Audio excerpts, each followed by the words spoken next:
निर्दोष गधा और क्रूर बूढ़ा आदमी।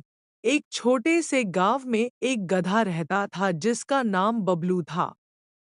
बबलू बहुत ही सीधा और मासूम गधा था। उसकी आंखों में बेगुनाही और उसकी चाल में निरंतरता थी। वह हर दिन खेतों में काम करता, घास चरता और कभी भी किसी से कोई शिकायत नहीं करता। उसके मालिक, बूढ़े आदमी रामनाथ, की हृदय में कोई दया नहीं थी। रामनाथ एक क्रूर और स्वार्थी आदमी था, जो केवल अपनी मर्जी का मालिक था। उसने बबलू को अपनी खेती का काम करने के लिए खरीद लिया था, लेकिन बबलू की मेहनत का उसे कोई मूल्य नहीं था। रामनाथ बहुत गरीब था और उसकी स्थिति ठीक नहीं थी। उसका घर खंडहर की तरह था, फसलें ठीक से नहीं उगती थी और अक्सर उसे खाने के लिए भी मुश्किलें आती थीं। लेकिन वह कभी भी किसी से मदद नहीं लेता था और अपनी गरीबी को छिपाने की कोशिश करता था। उसकी सोच थी कि सब कुछ केवल खुद पर निर्भर होना चाहिए, भले ही वह इसके लिए अपने जानवरों का शोषण करता रहे। बबलू उसके लिए सिर्फ एक। वह सुबह सुबह उठकर रामनाथ के साथ खेतों में काम करने जाता था। पूरे दिन कठिन काम करने के बाद बबलू को देर रात तक काम करना पड़ता था। उसकी पीठ थकी हुई थी और शरीर पर कई चोटें आई थी, लेकिन फिर भी बबलू कभी नहीं बड़बड़ाया।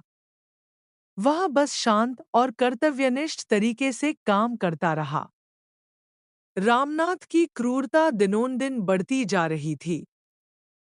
वह बबलू को भूखा रखता, कभी उसे ठीक से पानी भी नहीं देता और काम के लिए उसे घसीटता रहता। एक दिन, जब बबलू खेतों में काम कर रहा था, उसने देखा कि गांव में एक अच्छा अवसर आया है। गांव में एक व्यापारिक मेला लग रहा था, जिसमें हर किसी को अपनी चीजें बेचने का मौका मिल रहा था। रामनाथ ने सोचा कि यह एक अच्छा मौका हो सकता है पैसे कमाने का। उसने बबलू को बुरी तरह से तड़पते हुए एक भारी बोरियों के साथ मेला भेज दिया, ताकि वह अपनी मेहनत से कुछ पैसे कमा सके। मेला में जाते वक्त बबलू बहुत थका हुआ था, लेकिन उसकी मासूमियत और शुद्धता ने एक अद्भुत बात घटित की। मेला में एक व्यापारी, जो काफी अमीर था, ने बबलू को देखा और उसकी मासूमियत और मेहनत को समझा। व्यापारी का नाम विजय था और वह बहुत दयालु और समझदार आदमी था।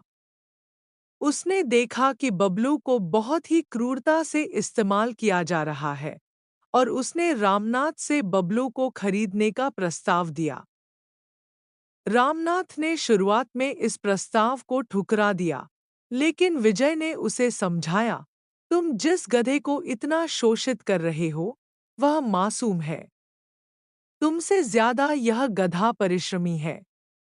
अगर तुम इसे बेच दो, तो मुझे यकीन है कि तुम्हें ज्यादा फायदा होगा। यह गधा अगर सही हाथों में आए, तो बहुत अच्छा काम कर सकता है। अंत में, रामनाथ ने कुछ पैसों के बदले बबलू को बेच दिया। विजय ने बबलू को अपने साथ लिया और उसे अच्छे से रखा। उसने बबलू को खूब सारा खाना दिया, अच्छे से पानी पिलाया और उसे आराम करने का मौका दिया। कुछ दिनों में बबलू की थकान मिट गई और वह फिर से खुश रहने लगा। विजय ने बबलू को अपने खेतों में काम करने के लिए रखा, लेकिन वह हमेशा उसका ख्याल रखता। बबलू अब अच्छे से काम करता था और विजय भी उसकी मेहनत की कद्र करता था। समय के साथ विजय के खेतों में फसलें उगने लगीं, व्यापार में वृद्धि हुई और उसकी संपत्ति भी बढ़ी। विजय ने बबलू की मेहनत और उसकी मासूमियत का आदर किया और उसे हमेशा अच्छे से रखा। वहीं दूसरी ओर रामनाथ की हालत और खराब हो गई। उसकी क्रूरता और स्वार्थ ने उसे कभी खुश नहीं रहने दिया। उसे यह समझ में आया कि जो उसने किया वह गलत था, लेकिन अब बहुत देर हो चुकी थी। बबलू, जो कभी उसकी क्रूरता का शिकार था, अब विजय के साथ सुखी जीवन जी रहा था और उसकी मेहनत ने विजय को अमीर बना दिया था। कई सालों बाद विजय ने बबलू को एक बड़ा घर और खेत उपहार में दिए। बबलू अब एक सम्मानित और खुशहाल गधा था। उसने यह सिखा दिया था कि अच्छाई और मेहनत का फल हमेशा मिलता है, और यदि किसी को सही हाथों में प्यार और देखभाल मिले, तो वह कुछ भी कर सकता है। रामनाथ की गरीबी और क्रूरता से यह कहानी एक बड़ा संदेश देती है।